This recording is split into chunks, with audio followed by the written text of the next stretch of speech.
آج پاکستان کی 76 سالہ تاریخ میں تقریباً 35 سال تک بلا واسطہ حکومت کرنے والی سب سے بڑی جماعت کا تذکرہ کرتے ہیں۔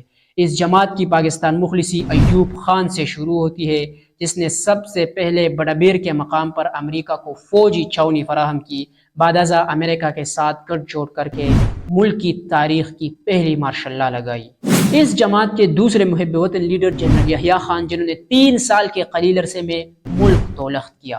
میجر صدیق سالک اپنی کتاب میں نے ڈھاکہ ڈوبتے دیکھا میں رقم تراز ہے کہ 1971 کی جنگ سے پہلے جنرل نیازی دھمکی آمیز لہجے میں کہتا رہتا کہ ہم بنگالیوں کی اتنی تعداد میں ریپ کریں گے کہ ان کی نسل بدل جائے گی۔ سقوط کے بعد جب 400 کا عالم تھا تو یہی جنرل نیازی انڈین آرمی کو فحش لطیفے سنا کر محظوظ کرتا رہا۔ ان کے اخلاص کا یہ عالم تھا کہ خود 90,000 کی تعداد میں جنگی قیدی بن کر جان چھڑا لی، لیکن اپنے پیچھے اپنی بنائی ہوئی البدر اور الشمس کے ہزاروں کارکنوں کو مکتی باہنی کے رحم و کرم پر چھوڑ دیا، جو آج بھی جانوں کے نذرانے پیش کر رہے ہیں، لیکن یہ شرم کے مارے ان کا نام تک نہیں لے سکتے۔ اس جماعت کے تیسرے مخلص سربراہ جنرل ضیاء الحق، جنہوں نے نام نہاد اسلامائزیشن کے نام پر ملک و قوم کے 11 سال ضائع کیے۔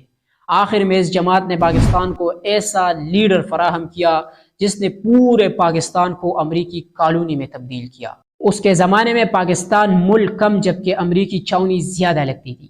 اس کی امریکہ نوازی اور بش نوازی اس حد تک پہنچ گئی تھی کہ پوری دنیا میں مشرف کے نام سے پہچانے جانے لگے۔ پاکستان کی تمام بڑی سیاسی جماعتیں کس کی گود میں پلی بڑھی؟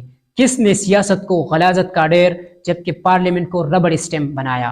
اگر اخلاص اور حب الوطنی امریکی لابی کو آگے بڑھانا اور ان کے احکامات کو اپنے اوپر غلاموں کی طرح مسلط کرنے کو کہتے ہیں تو اس جماعت کا مقابلہ پاکستان کی کوئی اور پارٹی نہیں کر سکتی۔ یہ حادثہ بھی لکھو معجزے کے خانے میں، جو رد ہوئے تھے جہاں میں کئی صدی پہلے، وہ لوگ ہم پہ مسلط ہے اس زمانے میں۔